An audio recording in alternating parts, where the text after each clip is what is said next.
People always talk about their wedding day like it's a perfect, sunlit memory, dusted with laughter and the glow of love.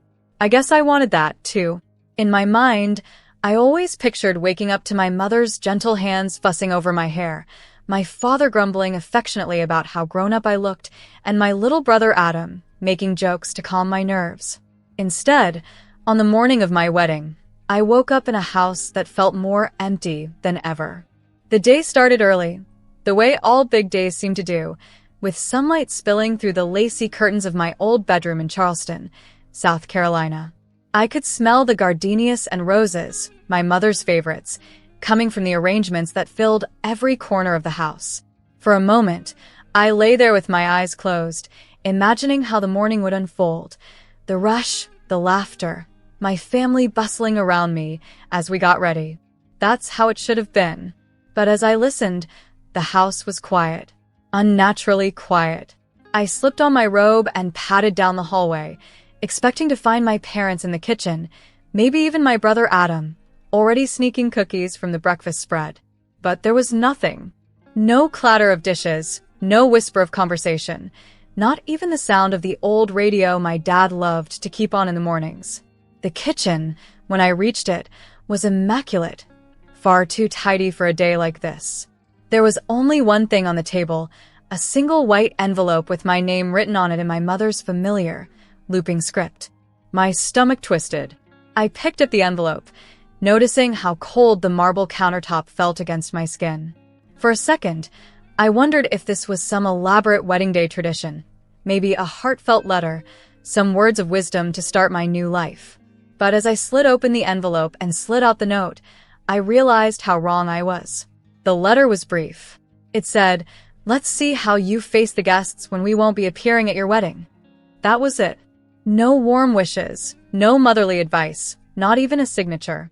My hands started shaking, the words blurring on the page as I read them again and again, hoping I'd misunderstood. My heart raced as the truth set in. They weren't here. They weren't anywhere in the house. My parents, Linda and Robert and even Adam, had left on my wedding day. The absurdity of it stung almost as much as the cruelty. Who does that? I found myself searching for some clue that this was all a joke, that they'd burst out laughing from behind the pantry door. But the silence in the house was real, heavy as a stone. I sat down at the kitchen table, the letter still in my hand, and let the stillness wash over me. I thought of all the times I'd pictured this day, never imagining I'd face it alone. Maybe I should have seen it coming. My parents had always made their feelings clear about William, my fiancé. They said his family was too different, too wealthy, too distant from the life they'd pictured for me. But I thought that, when the time came, they'd swallow their pride and show up. I never believed they'd abandon me. Not like this. The hours that followed are a blur. I wandered from room to room, checking my phone, hoping for a message or some sign that they'd change their minds. Instead, all I found was the echo of their absence. Our living room, usually so full of life, felt like a museum. My mother's needlepoint pillows were perfectly arranged on the couch, and the family photos lined up neatly on the mantel. Everywhere I looked, I saw reminders of what I'd lost. As the morning wore on, friends and relatives began to arrive. My best friend Grace was the first to notice something was wrong. She found me sitting on the stairs, clutching the letter and staring into space. She didn't ask questions. She just sat beside me, offering silent comfort. "You're stronger than you think," she whispered, squeezing my hand. "You don't need anyone's permission to be happy." I tried to focus on her words, but it was hard. Every knock at the door, every voice in the hallway, reminded me of who wasn't there. I kept expecting to see my father's tall figure coming around the corner, my mother fussing with her hat, Adam sneaking a wink in my direction. But they were gone, on a flight to Paris of all places. I pictured them strolling the streets by the Seine, sipping coffee in a little European cafe, as if this day meant nothing to them at all. Despite the ache in my chest, I forced myself to keep moving. I let Grace help me into my dress, her steady hands working the buttons while I tried not to cry. She told jokes, talked about the weather, anything to distract me. "You're marrying into a millionaire family," she teased, fluffing my veil. If your parents could see this, they'd regret everything. Maybe she was right. I tried to believe it. Standing at the top of the stairs in my wedding gown, I paused for a moment, looking out over the crowd that had gathered in our backyard. Friends from college, distant relatives, William's family from Chicago, all here to celebrate. I realized that for the first time I had to face the world on my own. No parents to guide me, no brother to make me laugh. It was just me. As I made my way down the aisle, I felt a strange sense of peace. Maybe it was the sunlight, or the scent of roses drifting through the air, or maybe it was the realization that I could survive this. That even though my family had chosen Paris over my wedding, I could choose to be happy anyway. Looking back now, I know that letter changed me. It hurt, yes, but it also set me free. Sometimes, the hardest moments are the ones that push us to grow. And as I took William's hand and promised to build a new life together, I knew I was ready, no matter who was watching or who had chosen to turn away. By noon, the house I grew up in was humming with the sounds of arriving guests, heels tapping on the porch, laughter tumbling through the open windows, the clinking of glassware as trays of sparkling wine floated through the foyer. But in the center of all that excitement, I felt strangely alone. I stood in my childhood bedroom, wrapped in layers of satin and lace, staring at my reflection. My wedding dress shimmered in the morning light, but the girl inside the dress just looked scared and a little bit lost. Grace was with me, of course. She never left my side for more than a minute. She flitted around the room, fixing my hair, straightening my necklace, fluffing my veil. Now and then, she'd say something to make me laugh, like, "If you trip on that train, just pretend it's a new dance move," or, "Who needs parents when you're marrying into a millionaire family?" She meant well, and her jokes did lift my spirits a little, but I could feel a hollow ache deep inside my chest. The house was full of people, but it wasn't full of my people. Still, I had to push those feelings aside. I took a deep breath, let Grace give me one last hug, and told myself to smile. There were guests to greet, and a wedding to celebrate. Downstairs, the rooms were almost unrecognizable. White and gold ribbons wound around the banisters. Bouquets of white roses and lilies filled every vase. The big front window was thrown open to let in the soft breeze from the garden, and I could hear the distant laughter of children running through the grass. I wondered if my parents had ever pictured my wedding looking like this. William's family was already there, of course, making themselves at home. His mother, Charlotte Turner, swept through the house like a queen, her gown trailing behind her, diamonds at her throat, and ears catching the sunlight every time she moved. I tried not to stare, but I'd never seen jewels that big outside of a museum. She greeted each guest with a practiced smile, offering compliments in a voice as smooth as velvet. William's father, Henry Turner, arrived in a limousine so long it barely fit in our driveway. He stepped out with a laugh, tipping the driver with what looked suspiciously like a $100 bill. Just watching him made me feel both very small and very, very out of place. Still, their warmth surprised me. Charlotte took my hands and said, "My dear, you look radiant. You are already part of our family." Henry gave me a quick, fatherly hug and whispered, "Don't be nervous. Today is for you and William." Their kindness soothed me, just a little. They were everything my parents hadn't been, present, supportive, eager to make me feel welcome. But it also made the absence of my own family even more obvious, like a missing tooth in a perfect smile. As the afternoon slipped by, the house filled with more and more people, friends from college, distant cousins I barely recognized, William's colleagues from Chicago, and their elegant, well-dressed spouses. I heard snatches of conversation in every room, stories about business trips to London, debates about where to buy the best summer home, laughter about the old money, ways of Chicago's Gold Coast. Someone mentioned that William's family owned half a block of Michigan Avenue. I glanced down at my simple wedding ring, feeling suddenly shy about everything I owned and everything I was. I tried to keep myself busy, greeting guests, accepting congratulations, and introducing Grace to everyone who'd listen. She thrived on it, chatting with everyone as if she'd known them for years. But I kept glancing out the window, searching for a familiar face that never came. Every time a car pulled up outside, my heart would leap, then drop again when it was just another distant relative or business associate. Eventually, the time came for the ceremony. The living room had been transformed into a fairy tale chapel, white chairs lined up in neat rows, sunlight pouring through the windows onto the polished wood floor. At the front, an archway covered in lilies and ivy marked the spot where I would say my vows. I could see the camera crews setting up in the corner, their lights making everything look even more magical and unreal. William's family believed in big gestures, and apparently, that included inviting the local news to cover their only son's wedding. I had never been on television in my life, but there was no backing out now. Grace squeezed my hand one last time before I walked down the aisle. "You're ready," she whispered, "and you look like $1 million." I laughed despite myself, and for the first time all day, I felt a flicker of excitement. Maybe, just maybe, this day could still be mine. The music started, a gentle piano, nothing too grand, and I stepped into the living room, every eye on me. The camera flashes dazzled me, the hush of the crowd settling over everything like a soft blanket. At the front of the room, William waited, his eyes full of warmth and promise. He looked at me the way no one ever had, as if I were the only person in the world. I felt the ache in my chest loosen, just a little. As I walked toward him, I let myself forget about the letter, about Paris, about all the empty places in the room where my family should have been. I focused on William's smile, the gentle squeeze of his hand when I reached him, the way his voice trembled with emotion as he whispered, "You're here." The minister's words floated over me, and the crowd faded away.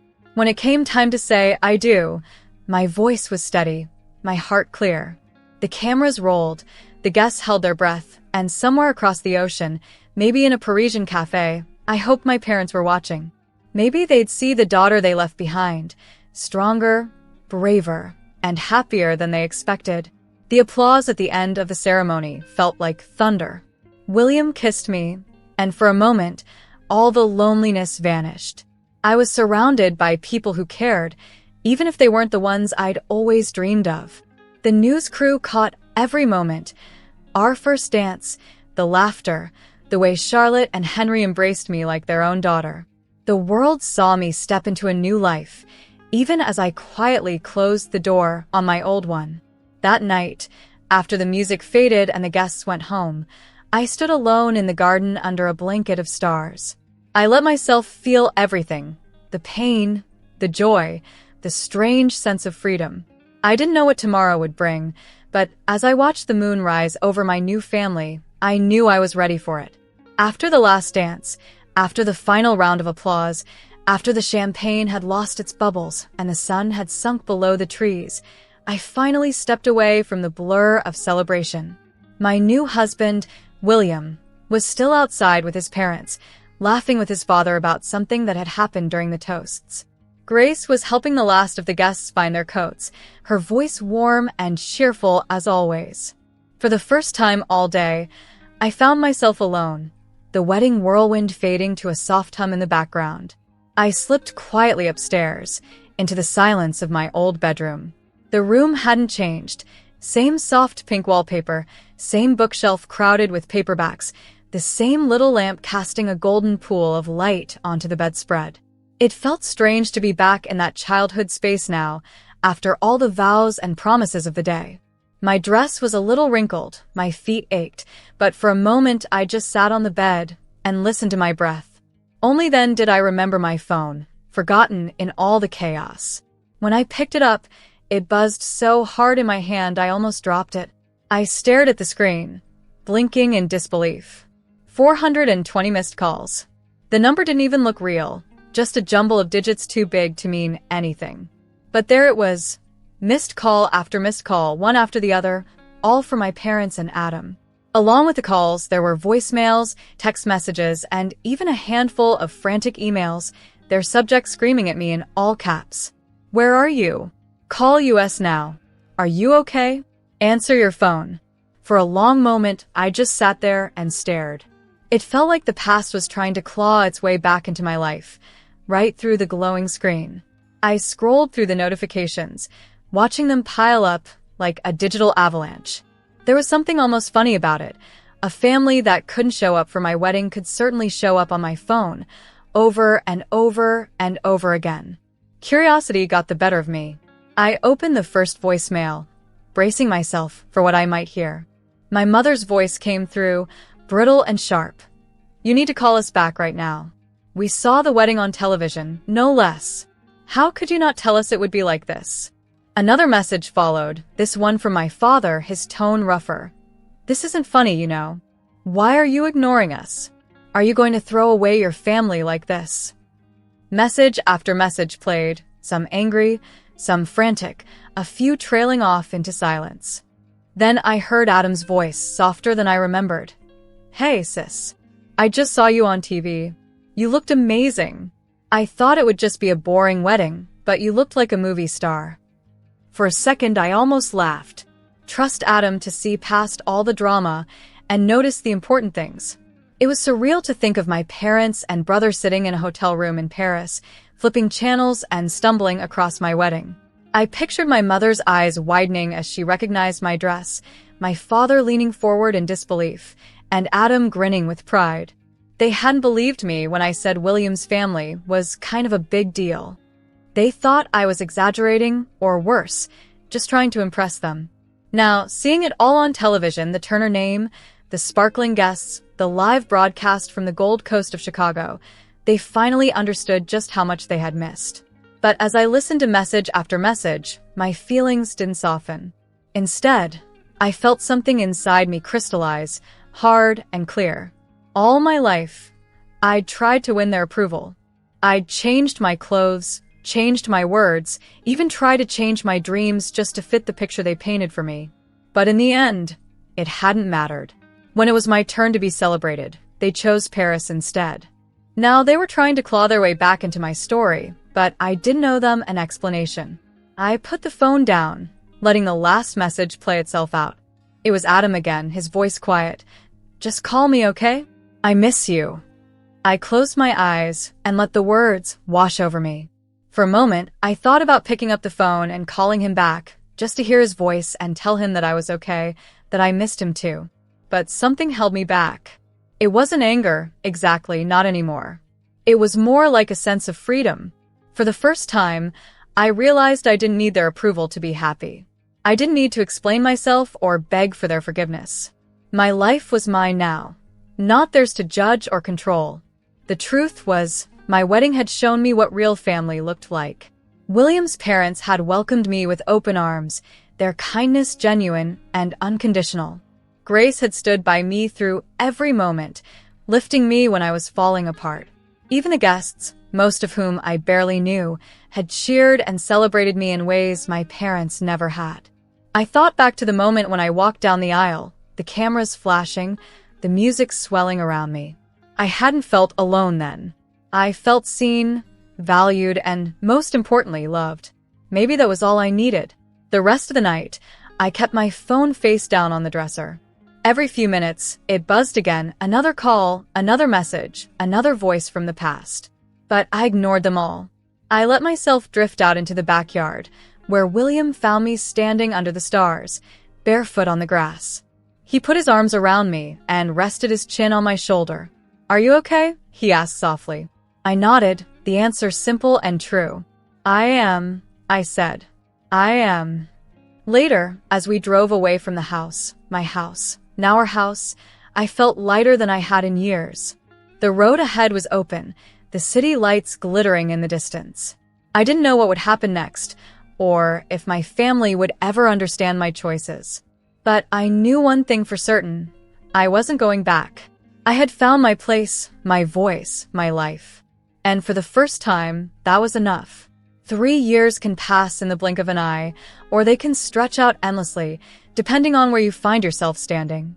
For me, the 3 years since my wedding have been both quick and wild, slow and gentle, sometimes overwhelming, sometimes impossibly sweet. When I look back on that day, I barely recognize the woman who sat alone in her childhood bedroom, clutching a cold letter and wondering if she would ever feel whole again. Today, my world is very different. William and I live in a sunlit house perched on the edge of Lake Michigan, just north of Chicago. Our home is everything I once dreamed of, but never believed I deserved. The walls are painted soft, welcoming colors. Wide windows look out over the endless blue water, so that every morning begins with a kind of quiet magic. There's a kitchen big enough for dancing, filled with laughter and the scent of fresh bread and coffee. Sometimes, in the golden light of early evening, I'll catch my reflection in the window and almost laugh at how far I've come. William has built a life here, and so have I. He's busier than ever, working in the family's real estate business, but every evening he comes home and wraps me in a hug that makes me forget the rest of the world. He's still the same gentle, steady man who took my hand at the altar, but now he's also my best friend, my partner in every way. We spend lazy Sundays reading on the back porch, or bundled up for long winter walks by the lakeshore, the cold biting at our cheeks, and the world reduced to the two of us and the wind. I sometimes wonder if my parents ever think about me, if they regret what happened, or if they feel the ache of silence the way I sometimes do. In 3 years, we haven't spoken. There have been no letters, no calls, not even a birthday card from Adam. At first, that emptiness felt unbearable, a weight pressing down on my heart. But over time, I learned to let it go. I realized I couldn't carry their choices forever, and I couldn't fill the spaces they left behind with old hopes or impossible wishes. Instead, I built something new. A few months after the wedding, as a gift, William's parents gave us $50,000. "For your dreams," Charlotte said, her eyes warm and proud. I never imagined I would have that kind of freedom. The world felt wide open in a way it never had before, and I decided, for the first time, to do something just for myself. That's how the bakery was born. Grace was the first person I told about my idea. We sat together at the kitchen table, mugs of tea steaming between us, and I sketched out a plan on the back of an old envelope. She grinned, her eyes shining, and said, "Let's do it. Let's make something beautiful." With the money, we rented a cozy little storefront in Evanston, a bright space with high ceilings, brick walls, and big windows that looked out onto the street. We painted it sunflower yellow and named it Lakeview Bakery. The first few months were a blur of flour and sugar, laughter and nerves. Grace and I worked side by side, waking up before dawn to knead dough and pipe frosting, learning how to run a business the hard way.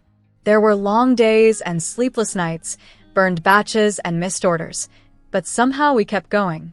Our neighbors came by to try our pastries, then brought their friends, and soon we had a steady stream of customers, families, students, even the occasional tourist wandering in from Chicago. There's a kind of quiet pride that comes from building something with your own hands. Each loaf of bread, each tray of cookies, each bouquet of cupcakes felt like a small victory. Grace and I made up new recipes, tried wild ideas, and celebrated every milestone. Our first 5-star review, our first busy Saturday morning, the day we broke even for the first time. Some afternoons, we'd collapse in the back room, flour in our hair and aching feet, laughing until we cried. The bakery has become more than just a business. It's a place where people gather, where strangers become friends, where laughter spills out onto the sidewalk. Some families come in every Saturday morning for cinnamon rolls, old men who sit by the window with their newspapers, little kids who press their noses to the glass to watch us frost cakes. I know every name, every favorite order, every story. In a way, I found a new kind of family here, one built on kindness and shared moments, not blood or obligation. Grace is more than my business partner. She's the sister I never had. She knows how to make me laugh when I'm tired, how to talk me down when I'm worried, and how to celebrate even the smallest victories. We still joke about that letter from my mother about how I was supposed to fail without them. "If only they could see you now," Grace says sometimes, a twinkle in her eye.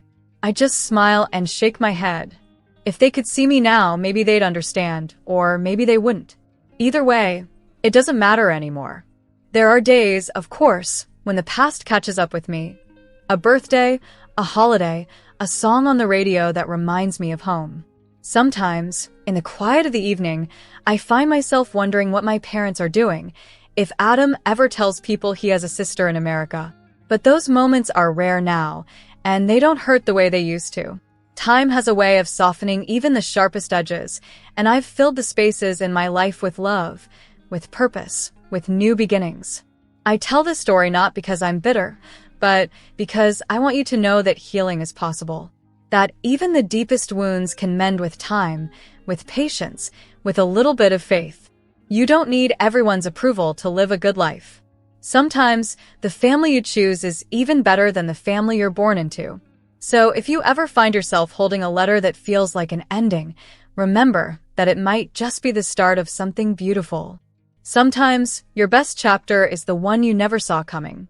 And sometimes, happiness finds you not in the places you expected, but in the ones you build for yourself, day by day, loaf by loaf, laugh by laugh, with the people who choose to stand by your side. And if you ever stop by Lakeview Bakery, I'll be the one behind the counter, covered in flour and smiling.